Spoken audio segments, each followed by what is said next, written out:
안녕하십니까, 윤석평 변호사입니다.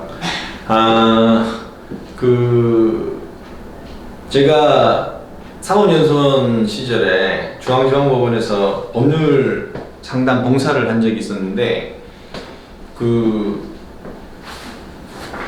돈을 빌려줬는데 돈을 못 받았다고 그래가지고, 고소장을 써 오셔가지고, 이게 맞게 됐냐. 저한테 상담을 문의하시더라고요. 근데, 아니, 고소장은 형사적 처벌을 해달라는 거고요. 민사적으로 돈을 받기 위해서 판결을 받으려면 소장을 써 오셔야 됩니다. 라고 했더니, 이분이 다시 돌아가셔서 소장 쓰나 보다 했더니만, 이 고장을 지워가지고 왔더라고요. 그래서 이러시면 안 된다고 해서 제가, 직접 소장을 써드린 적이 있습니다. 이게 우스갯소리고, 지금 이제 제가 몇 번에 걸쳐서 사기죄에 대해서 조금 말씀을 드리려고 하는데, 대부분 사람들이 돈 빌려주거나 뭐 투자했거나 해서 못 받게 되면 다 사기로 고소하려고 그러고 그러는데, 이게 지금 사기하고 뭐 법률가들도 그렇습니다. 사기하고 채무불이행, 약속을 못 지키는 거죠. 채무불이행은 이거하고 구별이 만만치가 않습니다. 사실은 빌려주고 투자한 돈 못 받았다고 해서 다 사기가 되는 것도 아니고, 사기가 될 수도 있지만 대부분이 민사적인 채무불이행에 속할 수도 있고 그런 문제거든요.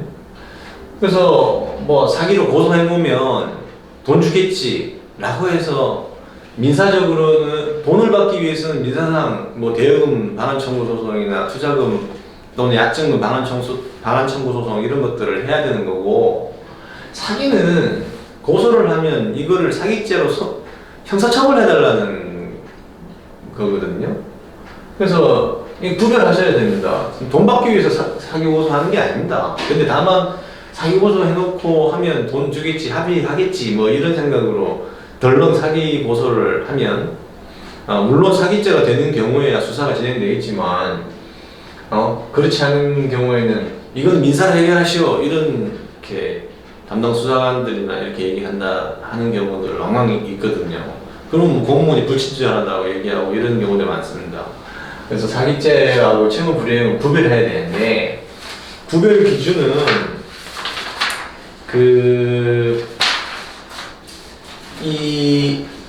지금 이제 돈을 빌리는 경우로 한번 생각을 해보겠습니다. A가 B에게 돈을 빌려줍니다. 1억을. 그러면 이제 이게 2020년, 오늘 몇시지?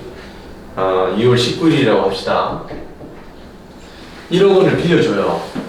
그러면, 이게 지금 갚는 시기는 3개월 후라고 예를 든다면, 그러면 5월 19일까지 갚아야 되는데, 이제 B가 못 갚죠. 못 갚으니까 문제가 되는 거고, 그러면 이제 A가 계속 독촉을 할 거 아닙니까? B 보고 돈 내놓으라고. 근데 이제 B가 못 갚는 상황이 된 거죠. 그러면 A는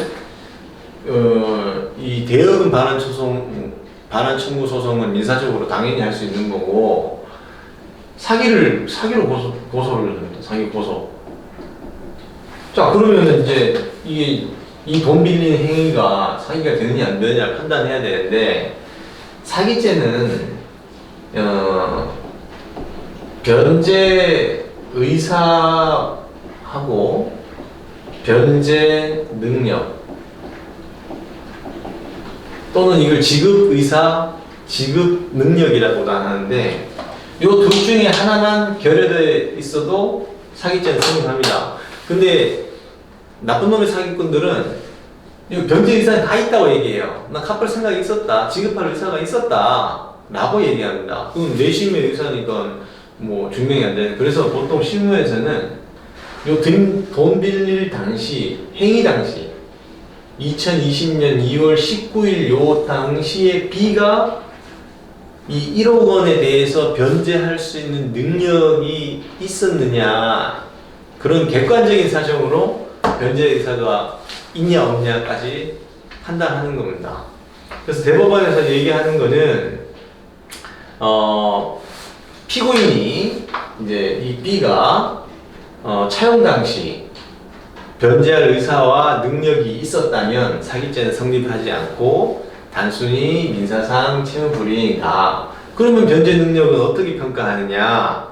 이 B의 이 돈을 빌릴 당시 전후 사정을 살펴서 재력, 그 다음에 환경, 그 다음에 전과 관계라든지, 그리고 이 뭐 이자 갚고 뭐 하겠죠. 그래서 그 거래에 약정된 그 거래 관계에서 이행을 얼마나 했느냐, 그리고 피의자인 A하고 어떤 관계냐, 뭐 이런 것들을 종합적으로 판단해 가지고 변제 능력이 있었는지를 판단하는 것입니다. 만약에 2020년 2월 19일 날 그 변제 능력이 있었다면 그 뒤로 변제 능력이 없어진 거는 사기죄 성립에 영향을 못 미칩니다. 무슨 말이냐면 2020년 2월 19일 당시 돈을 빌릴 당시에 변제 능력이 객관적으로 있었고 그 뒤에 무슨 사정으로 돈을 못 갚게 된 경우에는 채무 불이행에 불과하고 사기죄는 성립하지 않습니다. 그렇기 때문에 뭐 이제 보통 뭐 사기도 고소하고 뭐 민사도 청구하고 이러지 뭐 이렇게 생각해서 고소도 하고 그다음에 민사 소송도 제기하고 이러는데 사기로 고소할 때는 아시다시피 무고죄도 있습니다. 이게 돈을 허위 사실은 아니죠. 뭐 돈 빌려준 걸 가지고 하니까. 어쨌든 사기 고소를 한 마당에는 이게 범죄가 성립해서 B가 처벌받아야지 되는 거 아니겠습니까? 최종 목표가.